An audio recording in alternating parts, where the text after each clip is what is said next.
Welcome to the Bash Podcast, your inside look at San Francisco's ball hockey league. If you think Bash is just a casual ball hockey game on Tuesdays and Saturdays, think again. With 6 teams, a full draft, trades, playoffs, and enough drama to fuel a soap opera, there is never a dull moment.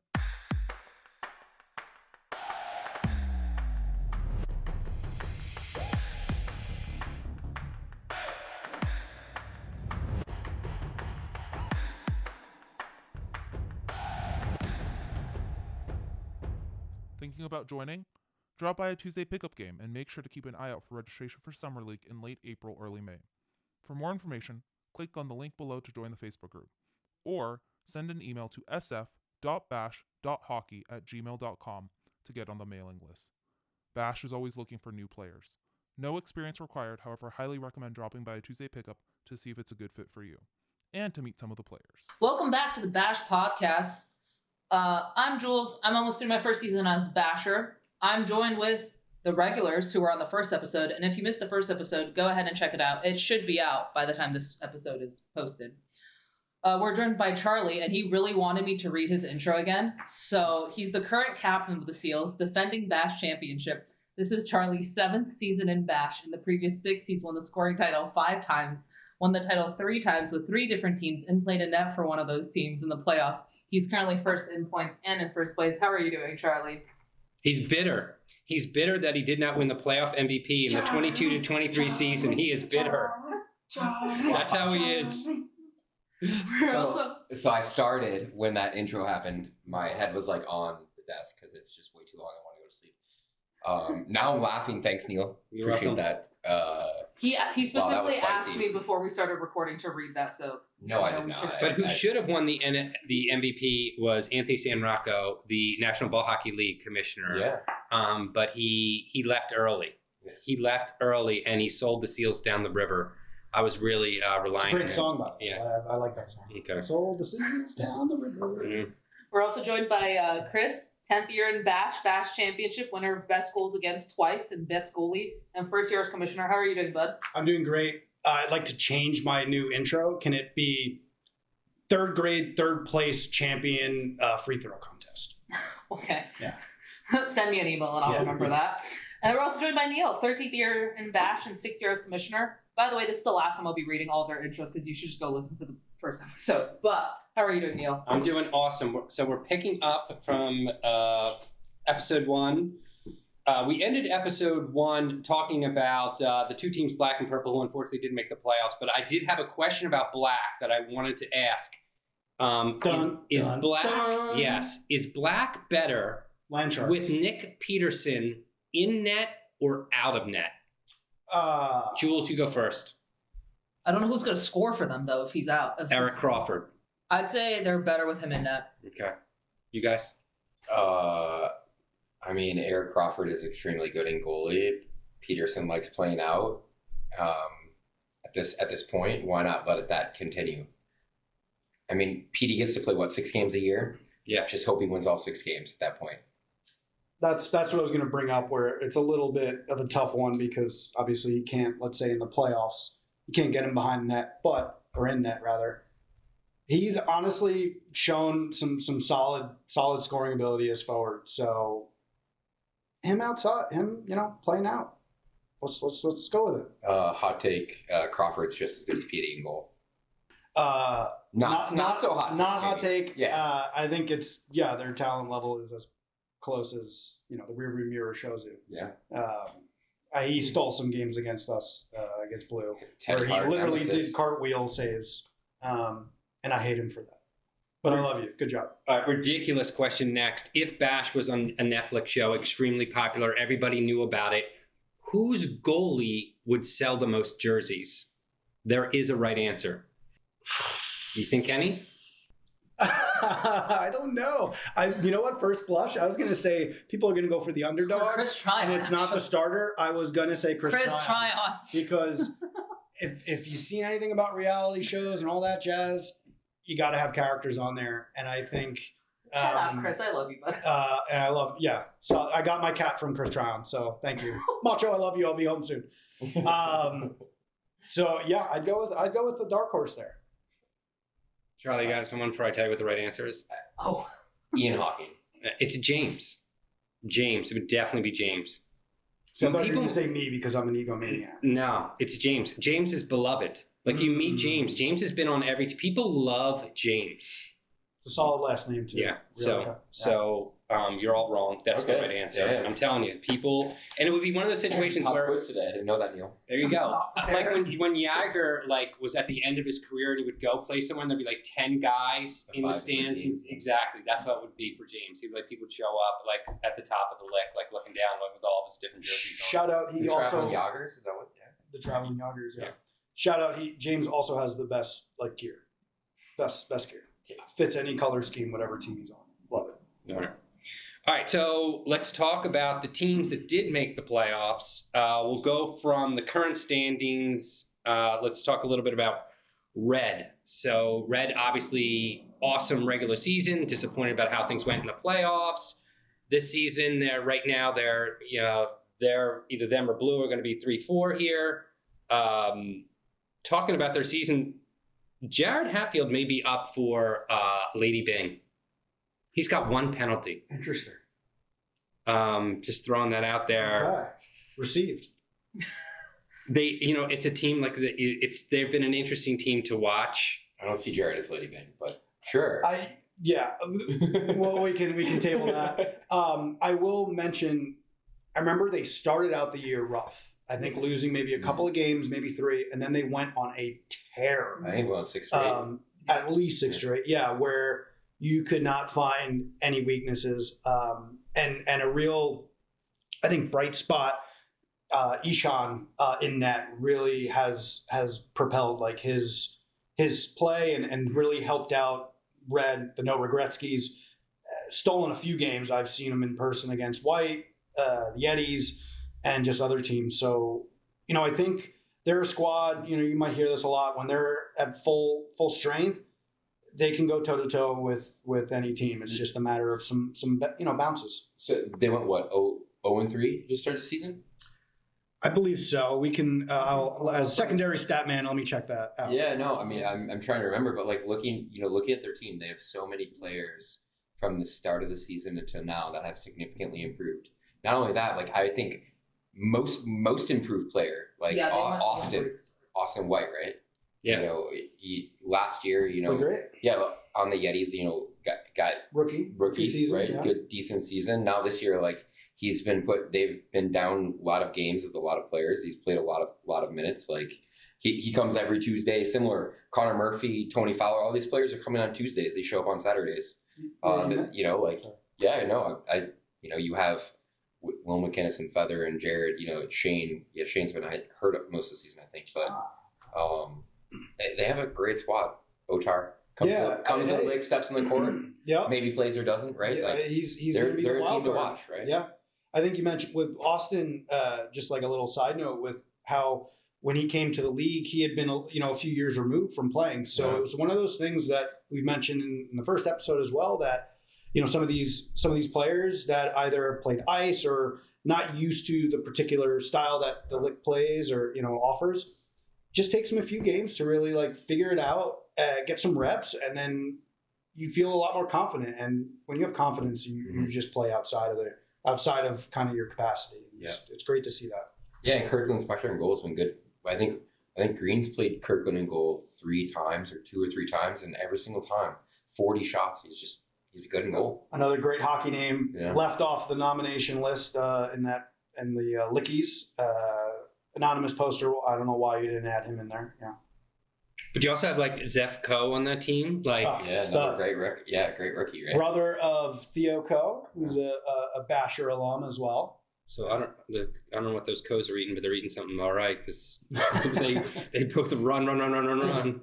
Yeah, and I mean, again, you have the shot blocker, Zach Johnson, right? Yeah, eats everything up. Another Licky Award winner. Yeah. Zach Johnson, like he wants to sacrifice his body. Like he's not afraid to, when the game is over, he's definitely taking a couple licks. Is that a tatter to my tattoo? Yeah. Exactly. He was on the Burger Boys for the NBHL team this past season. Honestly, I could tell you he was one of, if not the best player during that weekend in New Jersey, where he just really he's playing in front of a lot of his family and friends. They were in the area, in the Philly, New Jersey area, and it's just great to see. I think just really improving his game. And of course, then you got. You have Feather, who's an outstanding player. Then you've got this.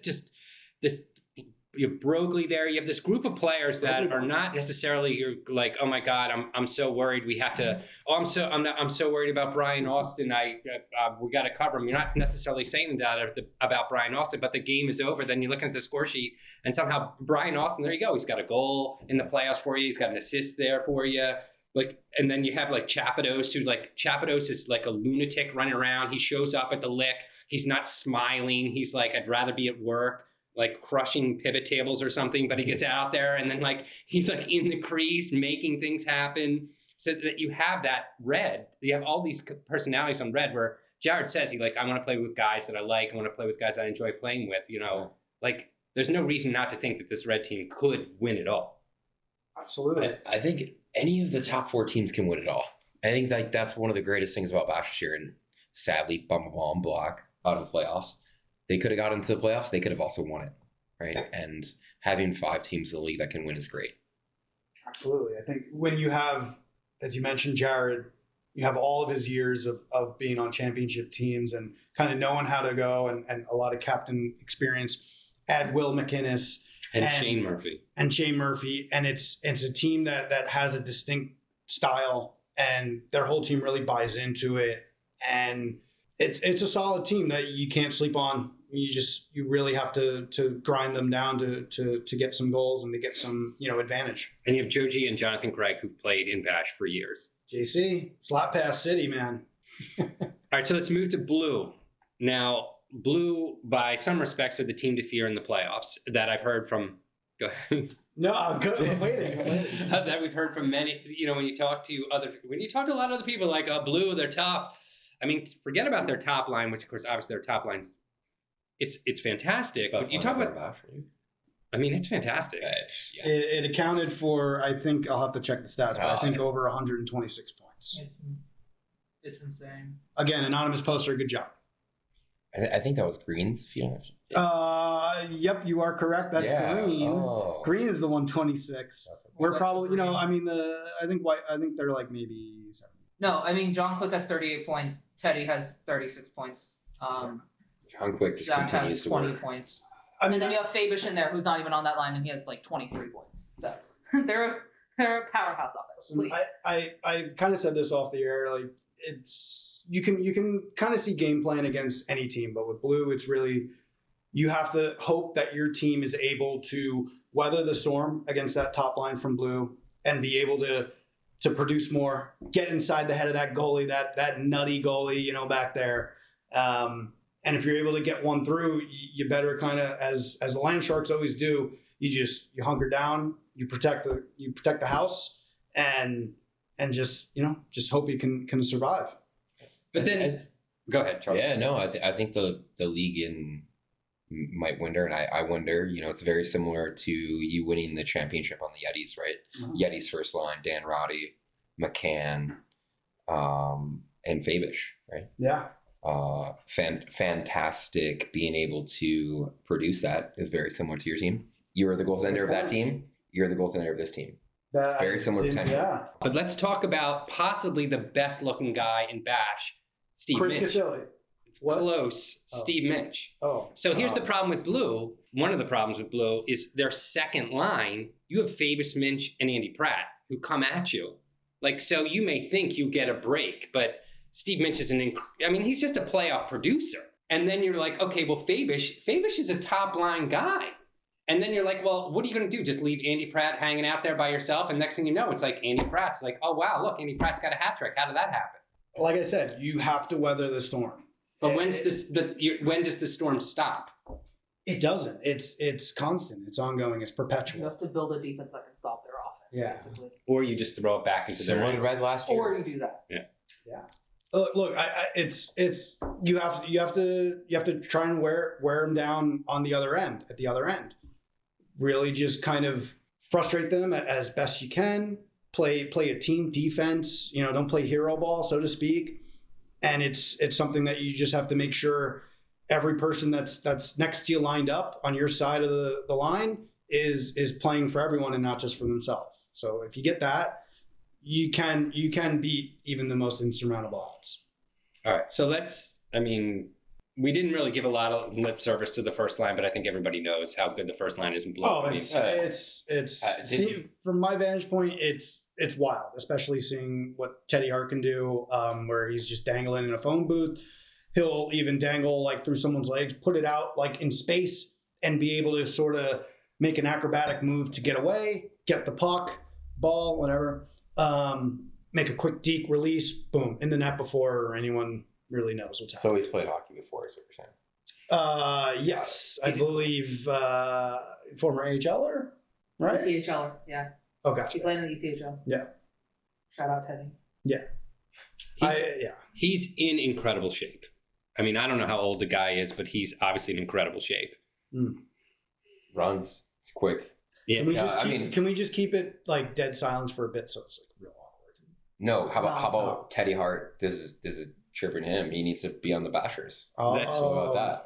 Or Teddy Hart needs to be the league villain. Like, we need to find out something bad about Teddy Hart. He's Like, nice everybody dude. hates He's a Teddy Hart. nice guy. Like, Is he a nice guy? yeah, he is. I felt like. See that, but this is why Netflix. You got to have someone who's bad. You got to have like, but if he's like awesome in hockey and a nice guy, that sort of hurts. Stay tuned for next episode where we cast that. What's that? He's on Blue. Everyone's bad. Okay. According to No, we've changed. No, I'm just kidding, Teddy. We've changed. Blue is the model citizen of the league. Listen, I was fuck. Okay, Cecilia. And next team, hopefully. Let's go. No, I'm just kidding. All right. Okay, so let's go to the next team. Let's go to White. Yetis. So for Yetis, I think we're coming into the season, and like I don't think they were like they knew. I don't think they had any idea going into the draft like what they were going to have. So I think for them to be right now going into the last week of the season to be like, if we win this game, we're first in the league. That they got to be feeling. I mean, that's got to be awesome. And I mean, you look at the team. It's still. I mean, it's Kelzer and McCann. I mean, Kelzer scored 30% of their goals. Kelzer, again, one of these top players in the league. Similar, and now they have Harry McInnes on their team. Harry McInnes, similar to Kelzer, two of the top players in the league, but they're also two of the top players most improved in some ways. Wow. I mean, Harry McInnes gets traded to White. They find their center. Now they have a top line of Harry McInnes, McCann, and Nick Kelzer. That's, again, just as good as any of the other top teams' top lines. James, again, solid in goal. Joe Burgermeister, all these Eshwar, Damian, all these rookies that they've hit, they feel the solid Another team. player that they knew. Also, Yeah. that could be also another sneaky move by them. They knew Cassell. Yeah, they played McCann and Nick play roller with him, I believe. Okay. Yeah. No, I'm joking. But not on the roller. But they hit on a lot of the picks that you mentioned. Eshwar, Burgermeister, some of these guys I played that were on my summer team. I hated this draft, and I hated it because I loved it because they hit on a lot of key players, like Red did, where they identified some of these rookies even through summer and the fall pickups that are guys that, hey, look, we can get them to kind of play bash hockey and not only play it but succeed. So so let's imagine White Blue in the playoffs. You talk about bash hockey. You have like Jeremy, who is like the perfect mix of like Filipino smiles and hip jacks. Like he's just they'll grind. Yeah. They will grind it. You get it deep. They'll put pressure on you. The three players on their team similar to that. Mac Offreed, Jeremy Apsay, Garrett Lord. Right? It's three similar players on the team that you just hate to play against. They have a tough team. We played them Saturday for first place. Excited. And Bill Millar, there's your magic dust. When it's late in the third period, it's a tied game, and you need a sweet pass or you need a sweet play, and there it is. Bill Millar just puts a pass right on Nick's stick. Boom. Now it's 4-3. Yeah. No, I think you guys hit on everything, especially with Kelzer. You mentioned that, like, most improved, and from a surface level you're like, well, what are you talking about? He's always been that. But what you don't see is like the under the hood of the offensive awareness. I think he'd be the first one to say that he would sometimes either shoot first or pass off on giving an opportunity to someone like David Ruiz How dare you, Nick? During summer. But no, in all seriousness, just kind of a lot more of that solid hockey IQ to make these great plays. And where you do not want them owning possession time in the offensive end because they'll grind you and they'll reap the reward. And Bill Millar, or not Bill Millar, Billy Knupp, best biceps in Bash. Probably. Sure. He's lying about going to MIT. I'm not sure if you knew that, because MIT does not have gyms that could produce biceps like that. Sure. Yeah, I mean, awesome. He's the NBHL dad. Whenever we're down there. Oh, really? He's making sure people got their sunblock. He's no juice boxes. Sure, yeah.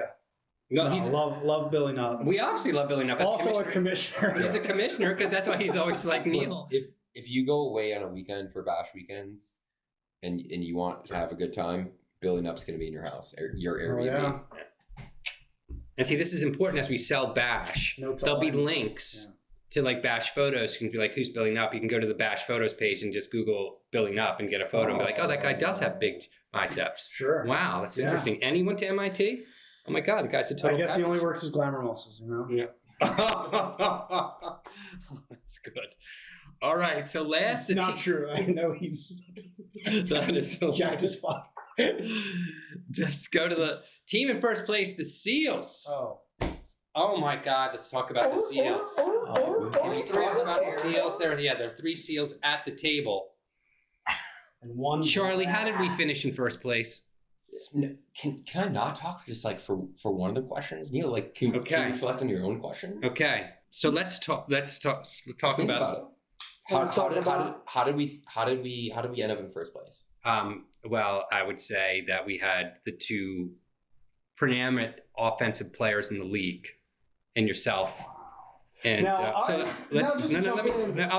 actually off air heard you, Neil, say that Jordan Pransky is underrated. Charlie, I'd like you to respond to that. Let me for 2 seconds why I think Jordan Pransky is underrated, because this is when you get to watch him, like when you're sitting on the bench watching him like elude so many guys, it's almost like the first tackler has no chance if it's Jordan Pransky. I like that comparison. Like Jordan Pransky's going to get by the first or second person.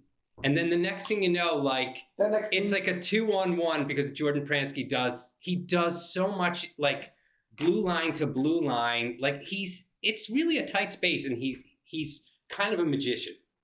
So that's counterpoint to why you think why does Neil say he's underappreciated or underrated? No, I thought you were saying. I thought you were jumping in first, but oh no, I think he's elite. Yeah, I mean, Jordan's one of the top handfuls of players in Bash.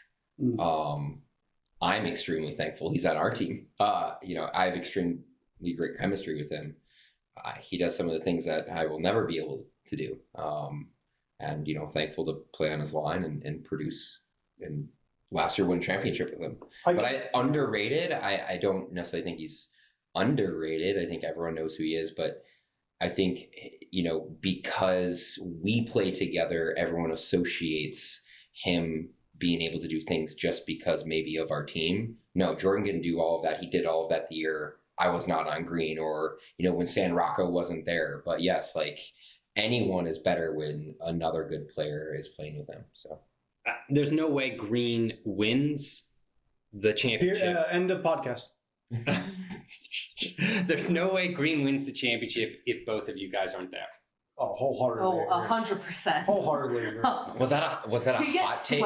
I mean, so I'll go you one further. I know we're doing hot take, or we're kind of not doing hot takes, but I say green doesn't win a championship if Jack Roddy isn't. That too. Because not only am I kind of talking about his talent, but how it affects the rest of the team, the ripple effect. Because then you have to have Charlie and or Jordan potentially go to the back end where, yes, you can generate more offense from that, but also because of that mentality, it sets you up to be exposed to some counterattacks or, just having to deal in that end of the court. Green is also fortunate we have Kenny, right? Absolutely, yeah. Again, arguably one of the best Bash goaltenders of all time. Very thankful to have Kenny almost all of my championships, right? But look, he makes most of the games. Most of our top players make most of the games. We're fortunate to usually be in top part of the standings. But we, again, Chris Tryon win multiple goals in the year, or He's got 4 wins. Yeah, he's got 4 wins as a goaltender, right? Like Another Licky Award winner. Yeah, Best backup emergency goalie. Jules' first goal, right? Rookie's first goals. Like those are the exciting parts of the years. It's not just about our top players. I but didn't celebrate my first goal. Jules blacked out, I think, her first goal, but. Can you take us through your first goal? Yeah. I don't know if I remember it. Who can take us through a first goal? I mean, I Do you definitely recall can. I don't recall. I blacked out. Did you triple deke? I think I sniped. Okay. I think Charlie remembers it better than I do because I fully don't. I didn't celebrate my first goal. I just stood there. Yeah, I got the ball in the slot. It kind of was basically a 2-on-0, me and Jules, and I kind of slid it over to Jules, and she put it up over the goalie. Love it. Yeah, it was awesome as a first goal. I celebrated extremely up and down in the air. Jules had no idea what was going on, so. So humble. Yeah. So humble. All right, so let's move on before we get to the playoffs. We'll just go through year-end awards. Now, I actually haven't really given a ton of thought to this, but just curious. We'll just maybe jump a couple of these. So, like, most improved. Interesting.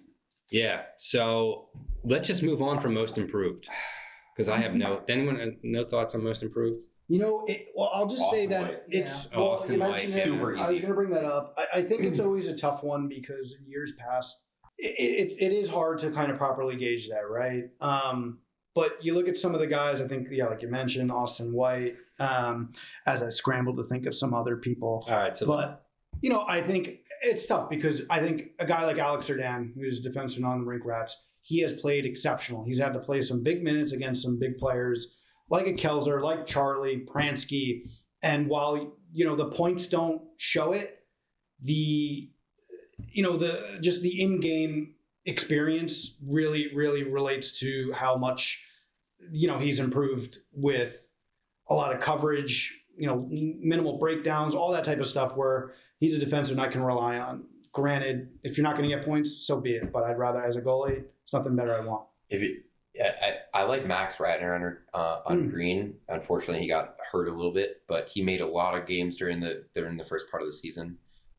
He took a couple years off Bash and came back, and it's been phenomenal. Another guy that goes out to Dolores a lot and works on his game every week. 2 super, super nice guys as well. Yeah. Like in the next award, Lady Bing Award, like Alex Serdan won that award twice. Yeah. I'm saying Jared Hatfield, Lady Bing, putting it up this year. That's yeah. I don't know, Neil. That's a hot take. It's That's a hot tough. take. I think there are a lot I of like it. there are a lot of candidates that could make that. I think you mentioned that Serdan's won it a couple times. David Panisse is someone that always comes to mind. Another the problem person, with David Panisse is he's always getting yelled at by his green teammates. Why is that, Charlie? Oh. Why are his green teammates always yelling at Hit him? That is true. Green always yells. It's like they're always yelling at Panisse, and he's the nicest guy. And he turns and he looks at me. He's like, "I'm just trying to save the earth over here. Why am I getting yelled at?" And I'm like, "I don't know." No, I'll take it. I deserve that. I feel like my emotional journey through the season has 100% been peaks and valleys, Neil.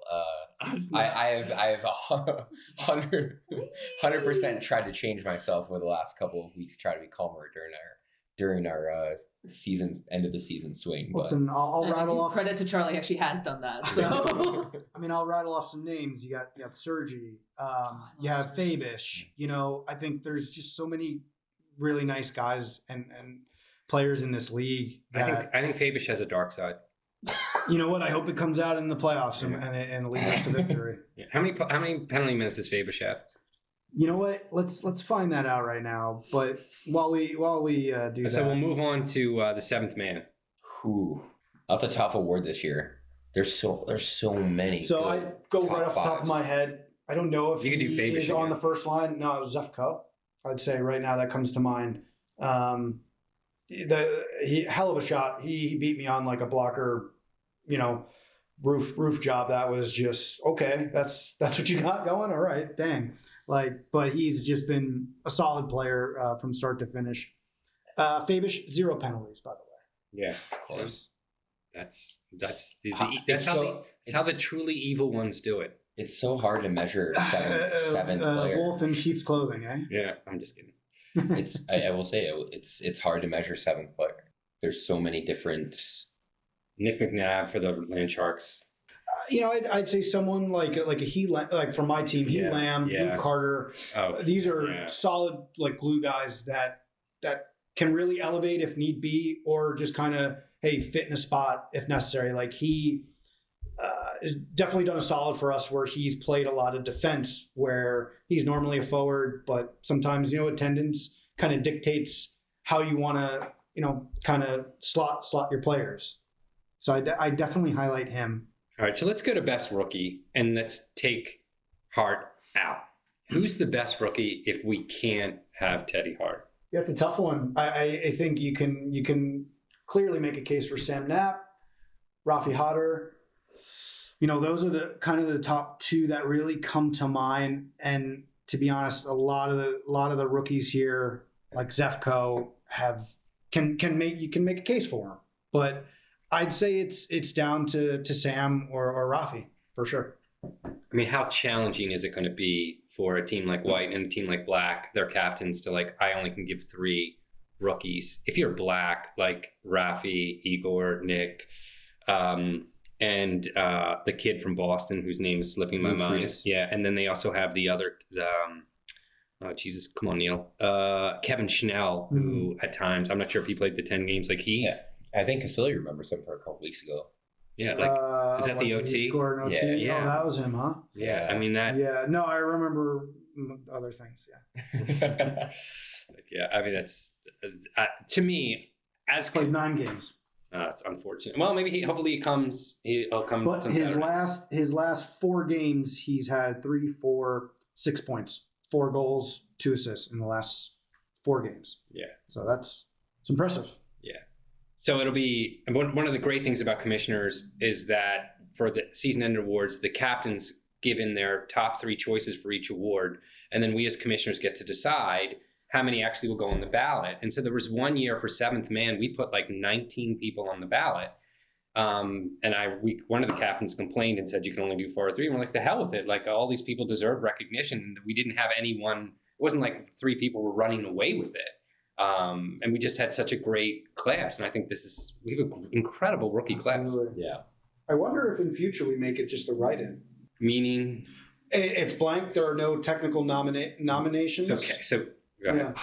What I mean? Just because I don't know, is it not difficult to sort of No. really, I mean, I think we should start doing all rookie team. So 3 forwards, 3 as well as an all. I like that, all pro teams and all that stuff. And then an all pro team. That would be that'd be pretty cool. Mm-hmm. Basically the people that are up for MVP or Rookie of the Year are going to be on that team, which is great. And I think that's something to be recognized for the league because look at this rookie class with Zeph, Teddy, and Sam as those 3 forwards. That's just those are 3 guys you can start to build teams around. Which is great. So best D-man, did Wang win it? Going to be one of your, I don't one of your boys? I think it's going to be one of your guys, Neil. One of your lovers? Wang didn't win it last year. McGinnis won it last year. Oh, I mean. Yeah, I think with Jeff, it was just not as many games as well. But McInnes was lights out. Did Jack Roddy play 10 games this year? Yeah. Jack Roddy's played secondary 12 sack guy games checking. already. At least 12 to 14. It's usually is his go-to.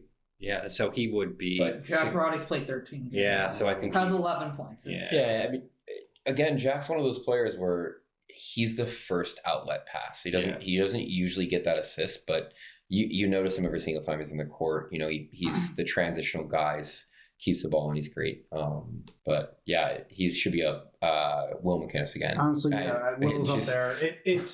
He is probably the most apparent when he's not there in a game. You can see the effect it has on the rest of the team or just in general in that game.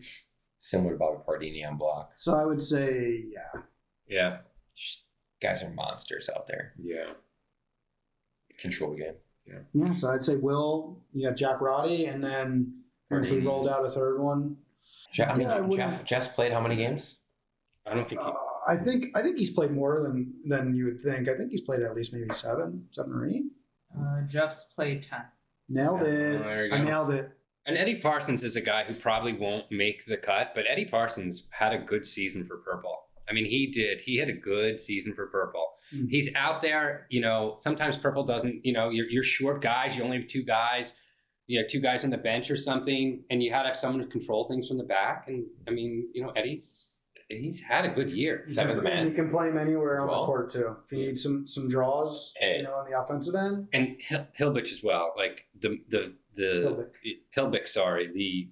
The minutes, just the simple minutes that he's played. Yeah. Like, I mean. And that's actually, you brought up a really good point because, yeah, his points may not show it, but he really, like, took on went another level when in the NBHL he played defense. And, you know, it's a shocker. It's what all the great, you know, forwards do in our summer league is they play on the back end because they know they can play with the puck more, you know, generate more offense. And with Dan, he loves going coast to coast. If you give him a little bit of space, the guy does not have any, like, you know, empty on his stamina. It's very impressive to see. All right, so last two we'll briefly chat about. So I mean, it's not fair, best goalie. I mean, Chris, I think you've had the year. Mm-hmm. I think this is.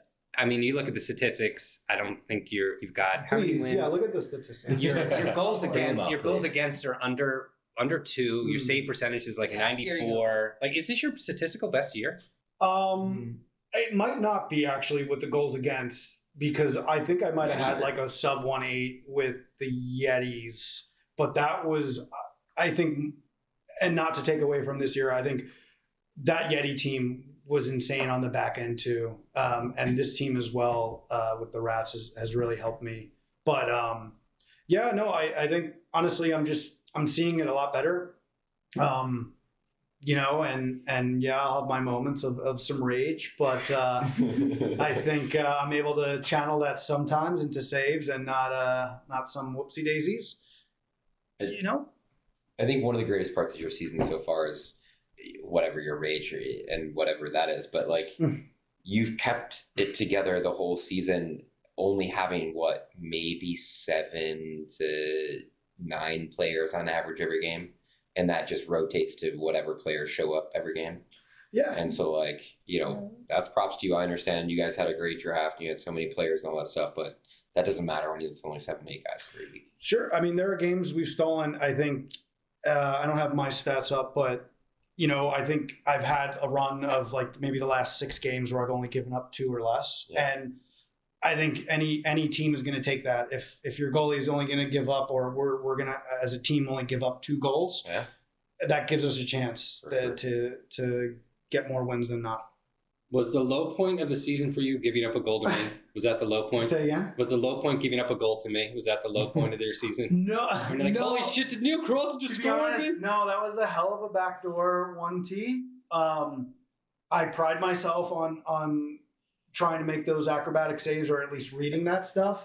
But it's something that you guys played it really well. You came in from the back end unmarked, All right. and it was a great one. Moving on. Nobody wants to hear about that. All right. Moving on. Aren't you a former 6-man? Yeah. 7-man? No. No? Lady Bing? I've been Wow. nominated. The year that we let 19 people in, I think I was the 19th guy who was nominated for 7th man that one year. Stop And I selling did win yourself one out, Lady Neil. Big, yeah.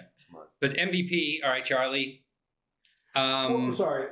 I'll be real quick, but honestly, even though my numbers kind of show something, a lot of the goalies in this, you know, for this season were solid. I think you bring a guy up like Eric Crawford, who has stood on his head. MVP. His stats may not show it as far as the wins lost, but his like save percentage is like over 91%. His goals against is like maybe in the mid 2s.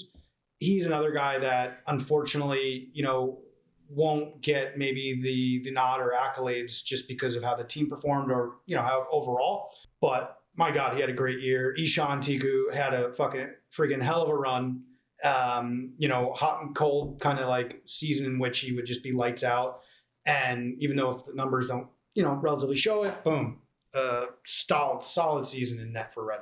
And as I said to James, I'm like, James, if White wins, you will be the goalie of the team that wins the regular season 2 years in a row. And of course, James was like, what does that mean? if I don't win at all, which is obviously 100% understandable. But still, I mean, we've had excellent goalie play this year. Absolutely, yeah. All right, so MVP, Charlie, I know you're probably not going to want to talk too much about this, but I mean, there's not a lot of, I mean, you can, I think Kelzer and Teddy Hart and Pransky, these are the people that we can sort of say are in the conversation. I think Eric Crawford's also in the conversation personally. I mean, I understand Black's not been able to make the playoffs, but every single game he's been the goaltender for Black. He's the reason why they win that game or they are in that game. The same could be said for every other MVP candidate, but Nick Kelzer, yeah, same. I think I said most improved this year, but like his patience with the ball, not just running as fast as he can to score the goal as fast as he can. There's been so many improvements in his game playing with the Bashers. Be really excited for his future in Bash too. I was gonna, you stole my thunder. I was gonna say the same thing as like another kind of under the radar is Nick Kelzer.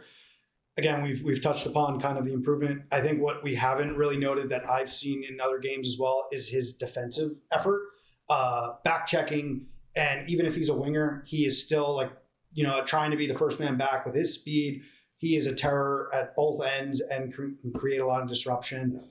Again, like you said, he's been there almost every game, and he's been a key reason why when the Yetis don't have maybe McCann or Wong or other big depth players, he's able to step up and steal you some goals and games. Yeah, so I mean, this is directly now at you, Casilli, because you're on the Rink Rats, but you can only put one player forward. Do you put Quick or do you put Teddy Hart forward? I think it's got to be Teddy Hart. I think with Quick's addition though, in that line is such a nice I don't know if calming presence is the right way to frame it, but it helps solidify kind of all facets, and it allows Teddy to really extend more. And just seeing how, same thing, a sneaky part of Teddy's game is the back check, where even if you get past him or he's jumping in on the back check, his stick is so quick that he will just lift it or steal it from you, and he's the other way, with another scoring opportunity. And I mean, just to kind of bring it back full circle with you and with Jordan, it's another tough one, right? But I think you can easily make an argument for either player. I think with you, I would kind of put you just ahead because of you do a lot, not only on the court, but off the court. And I think you're also, I mean, I saw it, you loved it behind the bench at NBHL, you loved doing a little coaching. And you put players in the right spots, you elevate them to be even better than what they think they can be. Point in case, and it's not a knock at all, it's a point in case snap. Yeah. You coach them up, and I think that's something that is maybe not as touched upon with a lot of players, that they do that as well, but it's something that really underscores your MVP type level of performance. Thanks. Mm-hmm. So Kelzer, 4 game-winning goals, 7 stars. Teddy Hart, 5 game-winning goals, 8 stars. Charlie, 3 game-winning goals, 11 stars. 6 Playmaker awards. I mean, this is going to be my own selfish thing. I have very much learned, especially Jordan's got a great shot, and other players in my team have great shots. My goal coming into the season is trying to have 1 goal to every 3 assists. So didn't make that. No. But you didn't even make a 1 to 2. Yeah, I know. Charlie. Yeah. So that's why you got most selfish for the Licky Awards. No, but I was trying to get many playmakers. So no, that was my goal. I mean, we kind of dance around a lot of the stats. I hope when we do vote on this, some of these ancillary stats really kind of are, a light shine on them with the game-winning goals, power plays, shorthand. I think can't be, underscored enough that those, important stats where, especially shorties, that turns the tide. That's a killer. And then of course the stars really, I think for the most part, when we award the stars, I think they're spot on. And that should be a shout out David Ruiz, strong indicator of, thanks for voting me a star for the 41 save play. I love you, David. I love you, David. But yeah. All right, so let's briefly cover the playoffs because we're at like 46 minutes, so we're not gonna do a deep dive on the playoffs. Yeah, all good. But as we think sort of about the playoffs, Jules, I want to come to you first. Who do you think is going to win the playoffs if it's not your team? Blue. No questions asked, blue. Well, we want to ask a question though. Why do you think that? I just think no one can stop their firepower. I just don't think if everyone shows up, no one's stopping that firepower. Maybe the Seals are, but anything else? And they have the best goalie. One of the best goalies. No. They have one of the best goalies. I don't think anyone's if their defense holds up, that team is besides Green winning the I championship. realize you're 100%. wearing fishing waders. So. But yeah, here's mine. But I think Red's a team that could also sneak in there. So I don't know. It's gonna be fun. Regretzkys 79 goals, led the league. Green right behind it. Seals right behind it with 75. So offensively, Green and Blue are right there. Charlie, if your team can't win it, who wins it? I'm gonna say White. I feel like they don't really have a weakness. They're strong at scoring. They have a good decor. They have a good goaltender, and I think that can't be said about Blue. I think Red is very similarly like very strong all over, not necessarily top in all of the places, but I think White has collectively, they've already won championships. Has James won a championship? Is this the year James wins? I think would be a great question. He has won a summer total. Okay. Chris? I was just trying to scramble for the regular season record here between the Seals and Yetis because, that's and this is not to kind of shortchange Red because I think, as we said, really any team can vouch for winning the title. It's tough. I kind of, point blank, I'd say White. To your point, when we've played them, even if there are any, areas in which you can attack, they hide them really well. They're very hard. If you do a dump and chase, they have at minimum two reliable defensemen, probably three. You account for Burgermeister, Nupp, and Wong, and if I'm forgetting anyone, apologies. But where that's the name of the game with Bash. If you can't get it out, if you can't get a nice breakout pass, then you're going to be stuck in your end, giving up goals. Damian. And there you go. And he was actually like a nice goalie too. So, I think, the X factor for White, if we want to kind of also do that, if we have time, but I'd say James is the X factor for White. If he's on his game, they are not going to be beat. James was on his game last year for Red, and they were beat. Red did not lose last year because of James, but Red still lost. Well, we'll see. I mean, if my point's proven, that means, the Yetis were a better team than last year's Red team. But, we'll see. I think going to this point too in this question, like we don't even know who we're playing yet. Right. We won't know until after the 1 p.m. game on Saturday. That is fun. That is fun. We know that White can't play Green and Red can't play Blue. That's Color Wars, baby. Get ready. Okay, so before we wrap this up, is there any comments people want to add? Anything we left out? You want to chime in? I mean, I think we should don't limit your question. Give us a hot take. Who do you think is going to win the championship? If it can't be Green, because I'm obviously on Green. No, that doesn't.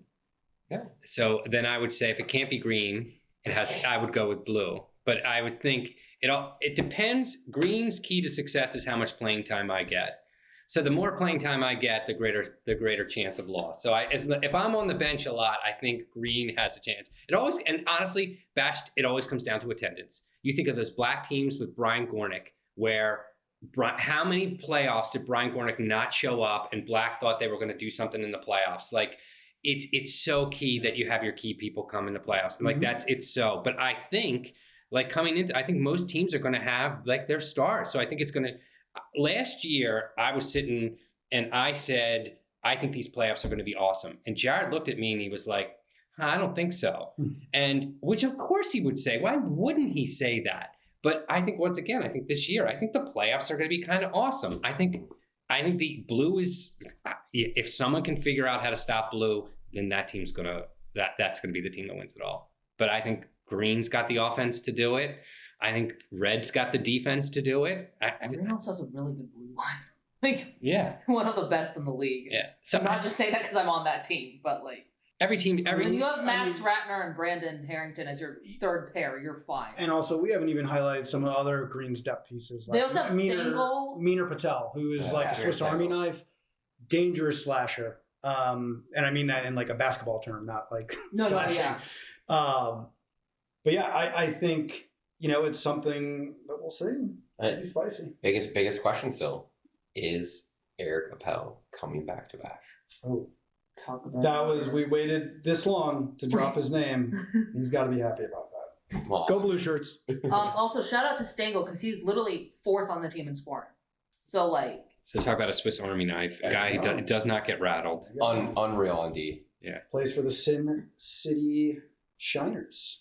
Wait. There you go, the Vegas Shiners, excuse me. Oh, okay. In the NBHL. Vegas I was like, Shiners. you just mixed 3 different teams together. I did.